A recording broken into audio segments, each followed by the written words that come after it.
이제 오늘 본문 말씀은 2차 침공에 대한 내용으로 시작됩니다. 17절 말씀입니다. 아수르 왕이 다르단과 랍사리스와 랍사게로 하여금 대군을 거느리고 라기스에서부터 예루살렘으로 가서 히스기야 왕을 치게 하매 그들이 예루살렘으로 올라가니라. 그들이 올라가서 윗못 수도 곁 곧 세탁자의 밭에 있는 큰 길에 이르러 서니라. 아수르는 1차 침공 때 은 300달란트 또 금 30달란트를 받아놓고는 그걸로는 충분하지 않았는지 다시 재침공을 하게 됩니다. 이 2차 침공은 1차 침공 때와는 다른 점이 있습니다. 1차 침공 때에는 히스기야가 반아수르 정책을 펼칠 때 애굽에 기대면서 애굽을 의지했기 때문이었습니다. 그러니까 1차 침공은 히스기야가 남유다가 아니라 히스기야와 남유다가 하나님이 아니라 세상 권력을 의지했기 때문에 그래서 하나님께 징계를 받은 것으로 볼 수 있습니다. 이에 대해서는 히스기야 당시의 선지자였던 이사야가 기록한 이사야 30장 말씀을 보면은 실마리를 우리가 찾을 수가 있습니다. 당시의 근동에는 아수르로부터 벗어나려고 하는 그런 반아수르 정책이 그런 정서가 있었습니다. 많은 나라들이 애굽을 의지했었던 것처럼 이 히스기야도 예외가 아니었습니다. 처음에는 그가 하나님을 의지하면서 종교 개혁도 일으키고 그렇게 살았었지만은 그의 믿음이 약해졌고 다른 나라들처럼 그도 애굽을 의지하고 말았습니다. 이에 대해서 이사야 선지자는 하나님을 의지하지 않고 강대국을 의지하는 애굽을 의지하는 그런 불신앙에 대해서 이 이사야는 질책했었습니다. 1차 침공은 이와 같은 배경이 있었고 2차 침공 때에는 유다의 이 반아수르 정책에 있어서는 변화가 없었지만은 그러나 이때는 애굽을 의지하지 않았습니다. 하나님을 의지했습니다. 그러니까 2차 침공은 하나님의 징계이기보다는 그들이 신앙을 잘 지킴으로 인해서 그들이 받게 된 시련, 그들이 고난을 받게 된 경우라고 할 수 있을 것입니다.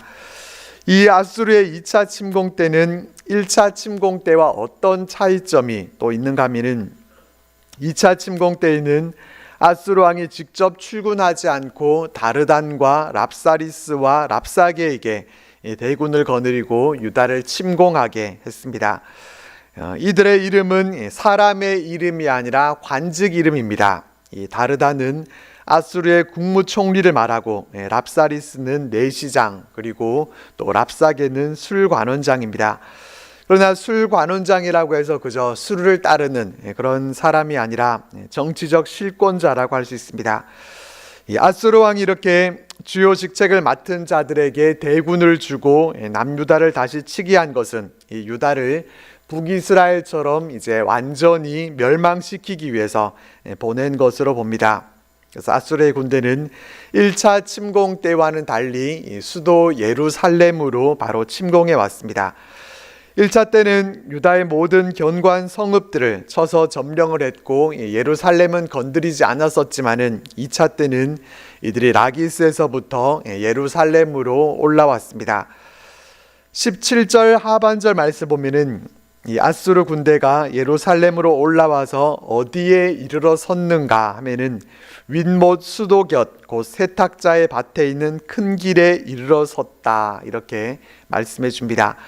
아무 의미 없이 그냥 기록을 했다면은 그냥 아수르의 군대가 예루살렘으로만 올라왔다 이렇게 기록했을 텐데 윗못 수도 곁 곧 세탁자의 밭에 있는 큰 길에 이르러 섰다라는 점을 일부러 강조하고 있는 것을 볼 수가 있습니다. 그러니까 열왕기서 저자가 여기에서 뭔가를 말하고자 하는 점이 있다는 것인데 무엇을 말하려고 했는가 하면은 우선은 이 히스기야가 대비를 했다는 것입니다. 아수르는 다른 나라를 침략할 때 그 성읍을 에워싸고 이 물 공급을 차단시켜 버리는 그런 전략들을 써왔습니다. 그렇게 되면은 큰 힘 들이지 않고 그냥 시간만 끌어주게 되면은 상대편 나라가 항복할 수밖에 없게 됩니다. 예루살렘의 수원이 되는 곳은 기온샘이었는데 이 섬은 성벽 밖으로 노출되어 있었습니다. 적들이 이 셈을 점령하게 되면은 예루살렘은 갈증과 또 굶주림으로 무너질 수밖에 없습니다. 히스기야는 이런 위기를 대비해서 대규모 토목 공사를 시행했습니다. 기온 샘에서 바위산 내부를 뚫어서 실로암 못으로 물이 연결되도록 해서 이 물 부족 문제를 해결한 것입니다. 아수르는 바로 이 윗못 수도 곁에까지 이르렀다라고 하는데, 이 말 속에는 이미 수도 공사가 되어 있었다라는 점을 얘기해 주고 있는 것입니다. 또 세탁자의 밭은 세탁을 하는 곳을 말합니다. 위치는 성곽에 있는 것이었고, 물이 있는 곳에서 세탁을 하고 또 빨래를 말릴 수 있는 그런 넓은 곳이었고, 사람들이 많이 왕래하는 그런 공개적인 장소였습니다. 이 세탁자의 밭은 큰 길에 위치해 있었고, 왕의 사신들이 그 나라에 찾아왔을 때 많은 백성들에게 선전포고를 한다든지 어떠한 내용을 전하기에 좋은 그런 장소였습니다. 오늘 본문은 이 장소에서 이 랍사게가 백성들을 향해서 말하는 그런 내용이 주가 되고 있습니다. 아수르의 2차 침공 때 또 다른 점은 바로 항복하지 않았다는 점입니다. 1차 때에는 싸울 생각조차 하지 못하고 곧바로 항복을 선언하면서 조공부터 갖다 바쳤었지만은 2차 때에는 그렇게 하지 않습니다. 유다 쪽에서는 어떻게 반응했는지 18절 말씀을 보겠습니다. 그들이 왕을 부르매 hil기야의 아들로서 왕궁의 책임자인 엘리야김과 서기관 셈나와 아삽의 아들 사관 요아가 그에게 나가니, 아수르 군대의 다르단과 랍사리스와 랍사게가 이 히스기야 왕을 부르게 되는데, 그들이 소리쳤지만은 히스기야가 직접 나가지 않습니다. 이를테면은 니들이 뭔데 감히 나를 오라 가라 하는 것이냐, 이렇게 하면서 엘리야김과 셈나와 요아 이 세 사람을 보냅니다. 이들의 직책은 왕궁 책임자, 서기관과 사관이었습니다. 아수르에서도 고위관리 3명을 보낸 것처럼 이 남유다에서도 3명의 고위관리들을 내보냅니다. 히스기야는 1차 전쟁 때와는 이렇게 완전히 달라진 모습을 보여줍니다. 1차 때 같았으면은 아수르 왕이 아니라 랍사게 한 사람이 나오라고 했을 때도 그렇게 불려갔었겠지만은 2차 전쟁 때에는 히스기야가 그의 신앙을 회복하고 매우 당당한 태도를 보여줍니다. 랍사게는 19절 말씀 보면은 이렇게 말을 시작합니다. 너희는 히스기야에게 말하라. 대왕 아수르 왕의 말씀이 내가 의뢰하는 이 의뢰가 무엇이냐. 이 말은 히스기야가 도대체 뭘 믿는 구석이 있다고 깝치느냐, 이런 뜻입니다. 1차 때만 해도 이 아수르의 침공 앞에서 큰 재물을 바치면서 그렇게 항복했었는데, 아수르 군대가 철군하고 채 2년도 되지 않아서 이 유다가 또 아수르 섬기기를 거부했습니다. 20절과 21절 말씀 보면은 랍사게는 내가 이제 누구를 의뢰하고 나를 반역하였느냐라고 하면서 애굽을 의뢰하도다. 애굽을 믿고 의지하면서 너희들이 반역한 것이 아니냐, 이렇게 소리칩니다. 그렇지만 히스기야가 아수르 섬기기를 거부한 것은 이 애굽의 지원을 기대했기 때문이 아니었습니다. 바보가 아닌 이상 1차 침공 때 했던 일을 또 2번 다시 그렇게 저지르지는 않을 것이기 때문입니다. 그렇다면은 히스기야는 도대체 누구를 의지하고 이렇게 용감하고 또 달라진 그런 태도를 보이고 있겠습니까? 그 답은 하나님을 의지했기 때문이라고 밖에 볼 수 없습니다. 애국과 같은 강대국도 아니고 어떠한 대단한 무기가 있는 것도 아닌데도 뭘 믿고 그렇게 하겠습니까? 이 히스기야는 1차 침입 때 아수르에게 항복하고 비참한 현실을 그가 경험한 후에 하나님만이 구원자 되심을 깨닫고 그의 신앙을 회복한 것입니다. 그렇지만은 아수르의 입장에서는 이렇게 용감해지고 달라진 히스기야의 모습을 어떻게 받아들일 수가 있겠습니까? 남유다의 군대가 갑자기 강해진 것도 아닌데 감히 이 아수르 섬기기를 거절했다라고 하는 것은 아주 가소롭기 그지없었을 것입니다. 아수르의 입장에서는 아무 의지할 데도 없는 이 유다가 의지할 거라고 하는 것은 그들이 믿고 있는 신, 이 하나님밖에 없을 거라고 그렇게 알았을 것입니다. 그래서 22절 말씀 보면은 우리는 우리 하나님 여호와를 의뢰하노라 하리라마는 이런 말을 합니다. 히스기야가 산당과 제단을 제거하고 유다와 예루살렘 백성들에게 하나님만 섬기도록 그렇게 명령하면서 하나님을 의지하게 한 것에 대해서 나도 잘 알고 있다. 그래서 너희들이 오직 하나님만 의지하겠다 그렇게 말하겠지만은 이렇게 말하면서 계속해서 조롱합니다. 많은 신들을 숭배해도 그 많은 신들이 너희들을 지켜주지 못할 것인데 하물며 하나님만을 섬기는 너희가 어떻게 아수르의 군대를 상대로 이길 수 있겠느냐라고 비웃습니다. 23절과 24절에서도 조롱은 계속됩니다. 청하건대 이제 너는 내 주 아수르 왕과 내기하라. 내가 만일 말을 탈 사람을 낼 수 있다면 나는 내게 말 2,000마리를 주리라. 내가 어찌 내 주의 신하 중 지극히 작은 지휘관 한 사람인들 물리치며 애굽을 의뢰하고 그 병거와 기병을 얻을 듯하냐. 랍사게는 아수르 왕과 내기를 하라라고 하면서 아수르 쪽에서 말 2,000마리를 너희들에게 내준다고 하더라도 너희들은 이 말을 탈 수 있는 그런 기병조차도 낼 수 없을 거라고 합니다. 또 사네립의 신하 중에 지극히 작은 지휘관 한 사람, 이 하찮은 병사 하나라도 물리칠 수 있겠느냐 그렇게 조롱합니다. 당시 유다는 그만큼 이 군사적으로 열악했습니다. 1차 침공 때 은 300달란트 또 금 30달란트를 바치면서 국고도 바닥난 그런 상태였고 또 1차 침입 때 예루살렘을 제외한 유다의 모든 견고한 성읍들이 다 점령을 당했기 때문에 성읍 방어선도 붕괴된 상태였습니다. 그러니까 이번에도 아수르에 맞서서 싸울 수 있는 그런 형편은 되지 못하고 겨우 방어나 할 수 있는 수준이었습니다. 유다의 그런 국방력 수준을 아니까 이 랍사게는 하나님의 백성과 또 하나님을 모독하는 그런 말까지도 서슴지 않았습니다. 25절 말씀입니다. 내가 어찌 여호와의 뜻이 아니고야 이제 이곳을 멸하러 올라왔겠느냐. 여호와께서 전에 내게 이르시기를 이 땅으로 올라와서 쳐서 멸하라 하셨느니라 하는지라. 랍사게는 하나님의 뜻이 아니고야 어떻게 올라왔겠느냐라고 하면서 자신들이 하나님의 뜻에 따라서 예루살렘을 침공해 왔다는 것입니다. 하나님이 이 땅으로 올라와서 쳐서 멸하라 이 음성을 듣고서 올라온 것이다. 이렇게 말도 되지 않는 거짓말까지 합니다. 그들은 자신들의 그 막강한 군사력을 믿고서 유다와 유다 백성들이 섬기는 하나님까지 마음껏 조롱했습니다. 하나님을 알지도 못하는 이방인들이 여호와 하나님 그 이름을 들먹이면서 조롱을 한 것입니다. 랍사게가 그들의 힘을 믿고 이렇게 유다를 조롱한 것처럼 하나님을 모르는 자들은 눈에 보이는 힘을 절대적으로 의존합니다.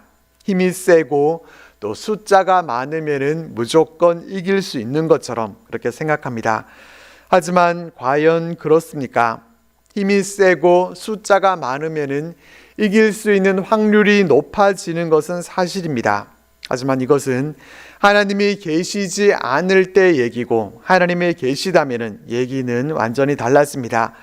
하나님이 계시지 않다고 하면은 블레셋이 이스라엘을 이기고 또 골리앗이 다윗을 이기는 것이 맞습니다. 약하고 수가 부족하면은 지게 되어 있다. 이 말이 곧 진리가 되어버립니다. 그렇지만 성경은 그렇지 않다는 것을 분명히 우리들에게 증거해 줍니다. 우리는 세상적인 약함과 또 부족함 때문에 좌절하게 되고 또 실망하게 되는 그러한 때가 있지만은 고린도전서 1장에서 하나님께서 세상에 미련한 것들을 택하사 지혜 있는 자들을 부끄럽게 하려 하시고 세상에 약한 것들을 택하사 강한 것들을 부끄럽게 하려 하신다. 이렇게 말씀해 주고 계신 것을 기억해야 합니다. 하나님이 개입해 주실 때 결과는 역전되고 또 완전히 뒤바뀔 수 있다는 사실을 우리는 기억해야 합니다. 26절 말씀입니다. hil기야의 아들 엘리야김과 셈나와 요아가 랍사게에게 이르되 우리가 알아듣겠사오니 청하건대 아람 말로 당신의 종들에게 말씀하시고 성 위에 있는 백성이 듣는 데서 유다 말로 우리에게 말씀하지 마옵소서. 랍사게는 아람 말이 아닌 유다 말로 하나님과 히스기야를 멸시했습니다. 랍사게가 유다 말로 말한 것은 백성들이 다 들을 수 있도록 하기 위해서였습니다. 백성들이 겁을 먹고 분열이 돼서 히스기야를 반역하고 아수르에게 투항하게 하기 위한 그런 계략으로 한 것이었습니다. 그래서 히스기야의 신하들은 랍사게에게 아람어로 말해줄 것을 요청합니다. 그렇지만 랍사게가 그 말을 들어줄 리가 있겠습니까? 그는 더욱 큰 소리로 유다말로 소리치면서 이 혼란을 조장합니다.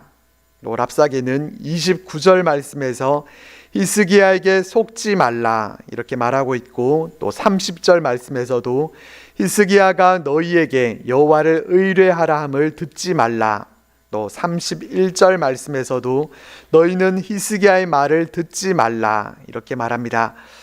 지금 아수르와 유다는 칼을 들고서 전쟁을 하고 있는 것은 아니지만은 사실 이미 전쟁을 하고 있습니다. 랍사게의 말은 칼을 든 공격이 아니라 말로 하는 전쟁과 다름이 없었습니다. 그는 어쩌면은 칼보다도 더 무서운 언어를 사용해서 공격합니다. 이와 같은 모습은 사탄이 사용하는 전형적인 전략입니다. 사탄은 교회를 무너뜨리기 위해서 끊임없이 거짓과 미혹으로 교회와 또 성도들을 공격합니다. 믿지 말아라, 듣지 말아라, 속지 말아라 이렇게 공격합니다. 속이는 것은 사탄이 제일 잘하는 것이고, 사탄은 자신이 속이고 있으면서 오히려 다른 것에 속지 말라라고 합니다. 또 하나님을 의지하지 말고 하나님을 믿지 말라고도 꼬드깁니다. 단순한 이것은 정치 선동이 아니라 우리의 신앙 자체를 겨냥해서 공격하는 것입니다. 사탄은 우리가 누구를 신뢰해야 되는지 그 신뢰 대상 자체를 두고 공격합니다. 하나님을 의지하고 있는 히스기야를 신뢰할 것인지 아니면은 아수르의 그 힘을 인정하고 있는지를 두고 이 랍사게가 그렇게 공격해 온 것처럼 우리에게도 눈에 보이지 않는 하나님을 신뢰할 것인지, 눈앞에 보이는 세상의 힘과 권세를 더 신뢰할 것인지 잘 생각해 보라고 우리들을 유혹해 옵니다. 31절에서는 특별히 또 거짓 평안으로 유혹을 합니다.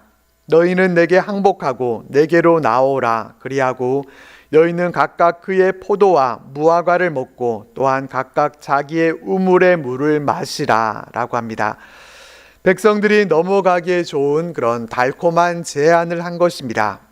아수르 왕은 유다가 항복하는 것을 조건으로 각기 생업으로 돌아가서 자신들의 일을 계속할 수 있게 하겠다라는 이런 약속도 전합니다. 이러한 아수르의 제안은 위기에 처한 이 유다 백성들에게는 상당히 솔깃했을 것입니다. 지금 당장 편하기 위해서 그냥 항복하면 좋겠다라는 그런 생각이 들었을 것입니다. 항복하는 게 좋은데 히스기야 왕이 싸우려고 한다거나 또 항복하지 않고 버티려고만 하면은 백성들은 히스기야를 탓하면서 왕을 원망하고 또 히스기야에게서 돌아서 버리게 될 것입니다. 그렇지만은 이것은 속임수에 불과했습니다. 랍사게가 전한 이 아수르 왕의 제안은 유다 백성들이 순순히 성문을 열고 나와서 항복하기를 유도하는 그런 속임수였습니다. 32절 말씀에서는 내가 장차 와서 너희를 한 지방으로 옮기리니 그곳은 너희 본토와 같은 지방 곧 곡식과 포도주가 있는 지방이요 떡과 포도원이 있는 지방이요 기름 나는 감람과 꿀이 있는 지방이라 너희가 살고 죽지 아니하리라 라고도 합니다. 유다 백성들에게 더 좋은 땅을 줘서 살게 해주겠다라고 합니다. 곡식과 포도주가 있고 떡과 포도원이 있고 또 감람과 꿀이 있는 그런 지방에서 죽지 않고 살 수 있다고 이 아수르의 이주 정책을 미화시켜서 말합니다. 만약에 유다 백성들이 이 말에 넘어가서 항복하면은 어떻게 되겠습니까? 북이스라엘 꼴이 되는 것입니다. 북이스라엘 백성들은 하나님의 약속의 땅에서 그렇게 쫓겨나서 이방 땅에서 민족의 정체성을 잃은 채로 살아가야 했습니다. 그저 목숨은 붙어 있지만은 살아도 제대로 사는 것이 아니었습니다.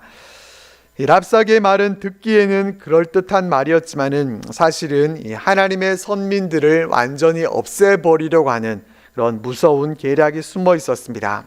사탄도 우리를 미혹해 올 때 이와 같이 다가옵니다.